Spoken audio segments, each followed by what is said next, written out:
وملائكته يصلون على النبي يا أيها الذين آمنوا صلوا عليه وسلموا تسليما.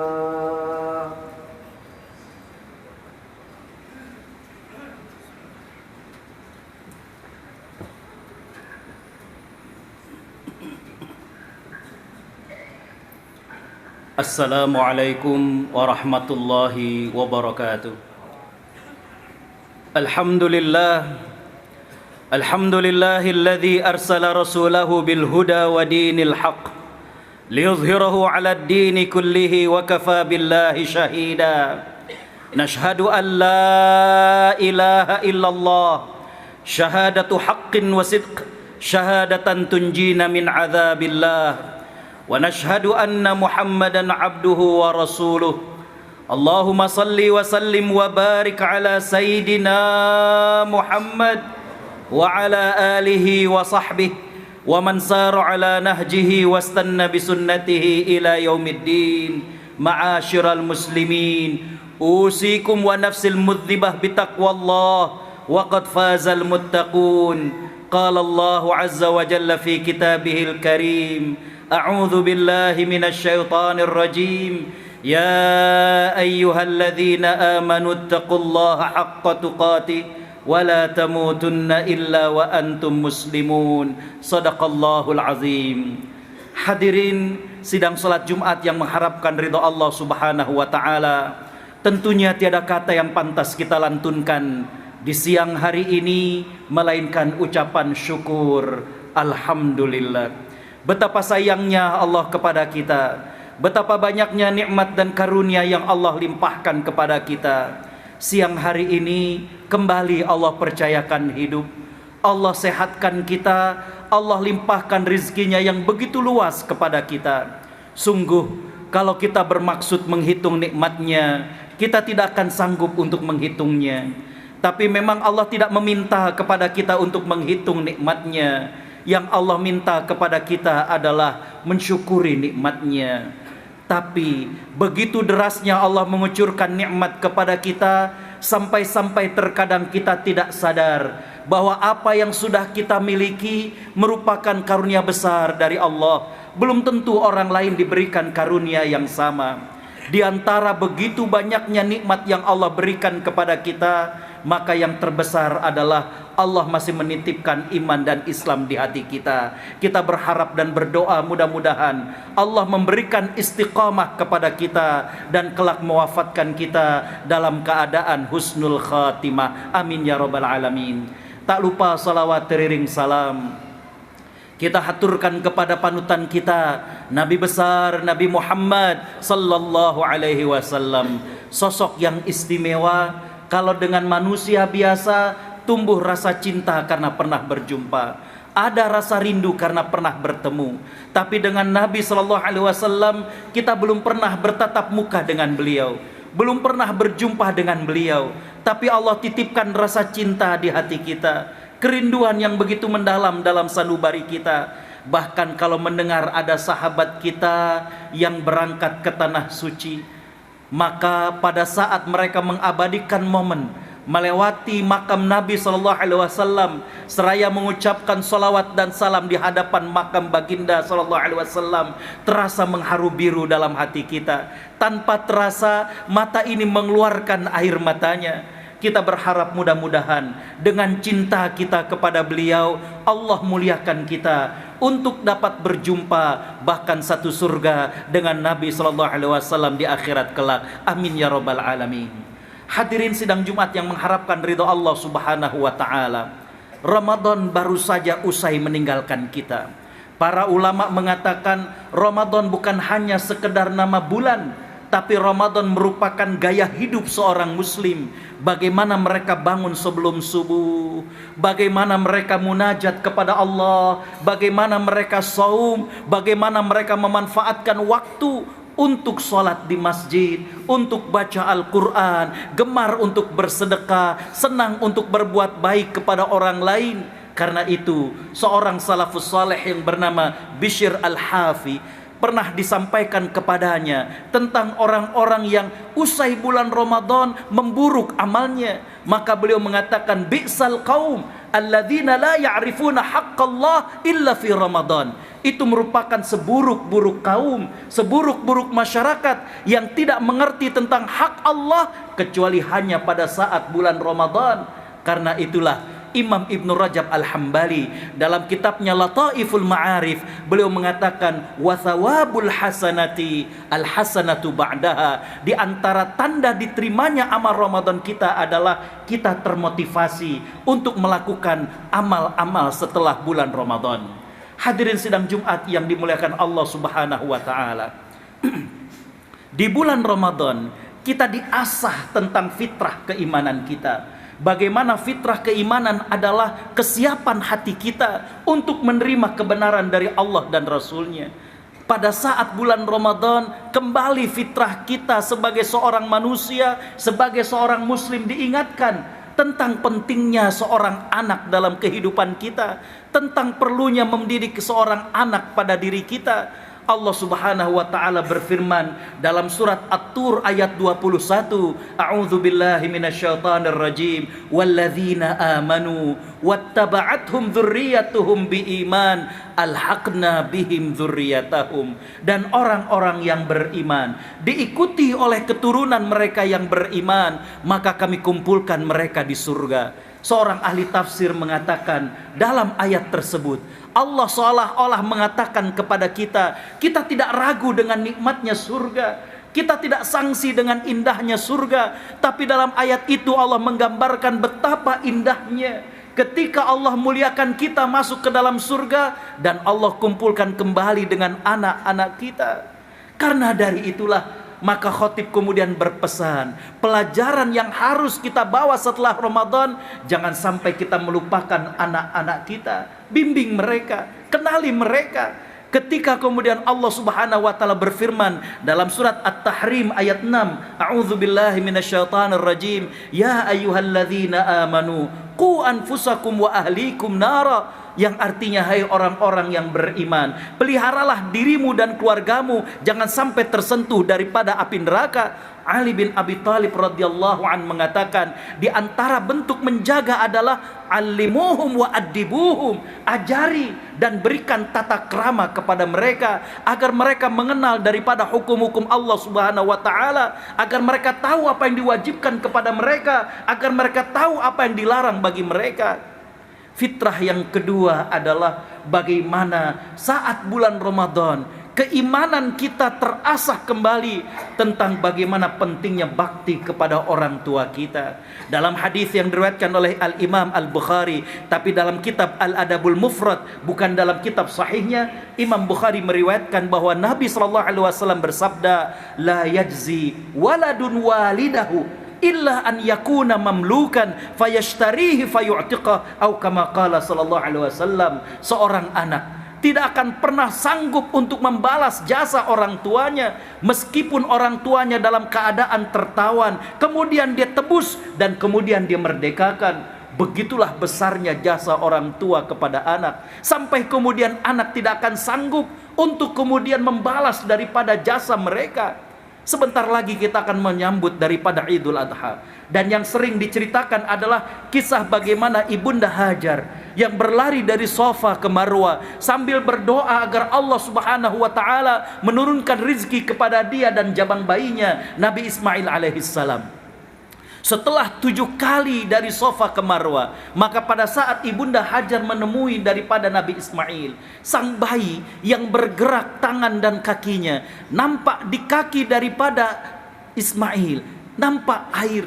Maka kemudian Ibunda Hajar mengatakan, Zam, Zam, kumpul, kumpul. Para ulama mengatakan sebenarnya sumur Zam-Zam itu yang menemukan adalah Nabi Ismail alaihissalam. Tapi setelah bagaimana berlari-larinya sang ibunda dari Safa ke Marwa, setelah kemudian sang ibunda berdoa kepada Allah Subhanahu wa taala, maka dulu guru kami ketika kami masih belajar, beliau mengatakan pesan dari kejadian tersebut adalah di balik kesuksesan seorang anak ada doa dan ikhtiar orang tua. Di balik kesuksesan kita ada tangisan-tangisan orang tua kita. Bagaimana doa-doa yang mereka panjatkan di malam hari, bagaimana mereka kemudian bekerja keras demi kita. Maka jangan sampai kemudian kita lupa tentang bakti kepada orang tua.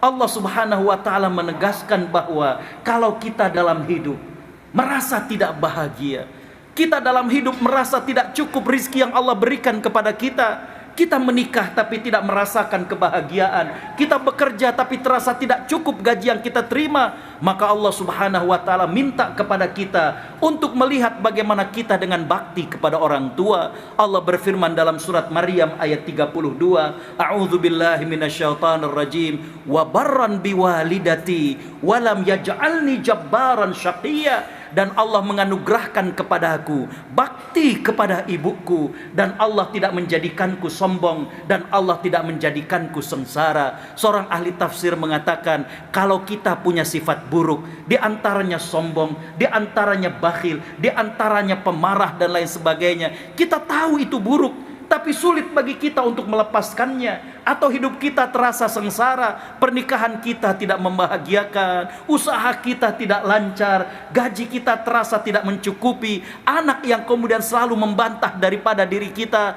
Maka beliau mengatakan, Allah berpesan, lihatlah bagaimana kita dengan bakti kepada orang tua kita. Jangan-jangan kita yang selama ini durhaka kepada orang tua yang menyebabkan kehidupan kita seperti ini. Sahabat Abdullah bin Umar radhiyallahu anhuma, beliau meriwayatkan bahwa Nabi sallallahu alaihi wasallam pernah mengatakan, ibkaul walidain min uquqil walidain. Membuat orang tua menangis sudah merupakan durhaka kepada orang tua. Hadirin sidang Jumat yang dimuliakan Allah, Nabi sallallahu alaihi wasallam bersabda, sesungguhnya pada hari Jumat ada suatu waktu yang Allah kabulkan doa seorang hamba, dan kita berharap waktu itu adalah pada saat ini. Barakallahu li walakum wa nafa'ni wa iyyakum bima fihi minal ayati wa dzikril hakim wa taqabbala minni tilawatahu innahu huwal ghafurur rahim. Allahumma salli wa sallim ala Sayyidina Muhammad wa ala ali Sayyidina Muhammad. Alhamdulillah, alhamdulillahi wa kafa, wassalatu wassalamu ala nabiyyil mustafa Muhammad ibn Abdullah ahlu sidqi wa ahlul wafa. Nashhadu an la ilaha illallah wa nashhadu anna Muhammadan abduhu wa rasuluh. Allahumma salli wa sallim wa barik ala sayyidina Muhammad wa ala alihi wa sahbihi wa man sara ala nahjihi wastanna bisunnatihi ila yaumiddin wa ba'd. Hadirin sedang Jumat yang menginginkan rahmat dari Allah Subhanahu wa taala, di mana usai bulan Ramadan kita perlu merawat fitrah keimanan. Di mana di bulan Ramadan fitrah keimanan kita mengakui bagaimana anak merupakan anugerah dari Allah, dan kita ingin satu surga dengan mereka, maka hendaklah kita mendidik anak-anak kita. Yang kedua, bagaimana kita dengan orang tua kita. Berapa banyak kita sudah berbakti kepada mereka, berapa banyak kita mendapatkan keberkahan atas ridho daripada mereka. Yang ketiga adalah saya ingin mengkaitkan, hadirin bisa buka dalam surat Al-Baqarah. Setelah Allah Subhanahu wa taala berfirman tentang ayat-ayat saum dari surat Al-Baqarah dari ayat 183 sampai 186, 187, maka setelah itu adalah Allah berfirman tentang ayat-ayat qital atau ayat-ayat peperangan. Seolah-olah Allah ingin mengatakan bahwa saum adalah untuk membenahi kebobrokan pribadi, tapi jihad merupakan sarana untuk membenahi daripada kebobrokan secara komunal, kebobrokan secara masif. Maka dari itu saya ingin mengkaitkan tentang saudara kita di Palestina. Hadirin sidang Jumat yang dimuliakan Allah Subhanahu wa taala, Nabi sallallahu alaihi wasallam menjelaskan kepada kita, man lam yahtam bi amril muslimin falaisa minhum, au kama qala sallallahu alaihi wasallam. Siapa yang tidak peduli kepada saudaranya muslim yang lain, maka dia tidak termasuk di antara mereka. Betul, kita saat ini di tanah air juga menghadapi berbagai masalah. Masalah ekonomi, masalah ini dan itu. Tapi saya tertarik dengan apa yang disampaikan oleh sahabat Abu Bakar As-Siddiq radhiyallahu an. Ketika beliau dibaiat menjadi khalifah. Dan saat itu banyak orang-orang yang tidak mau membayar zakat. Ada orang-orang yang mengaku sebagai seorang nabi. Maka Abu Bakar As-Siddiq tetap menyiapkan pasukan yang pernah disiapkan oleh Nabi SAW yang dipimpin oleh Usamah bin Zaid radhiyallahu an. Ketika para sahabat mempertanyakan, wahai Abu Bakar, kita di dalam negeri juga ada masalah, mengapa engkau melanjutkan tentara yang disiapkan oleh Nabi SAW? Jawaban dari beliau ini yang kita kemudian menginginkan hal itu terjadi. Apa kata beliau? Boleh jadi dengan kita membereskan masalah-masalah di luar negeri, Allah akan membereskan masalah-masalah di dalam kita. Boleh jadi dengan kepedulian kita kepada saudara-saudara kita di Palestina, Allah akan bereskan masalah kita yang sudah bertahun-tahun belum selesai. Hadirin sidang Jumat yang dimuliakan Allah Subhanahu wa taala, apakah kita tega melihat daripada mereka? Ya, dunia hanya menonton bagaimana apa yang dilakukan oleh orang-orang Yahudi Zionis.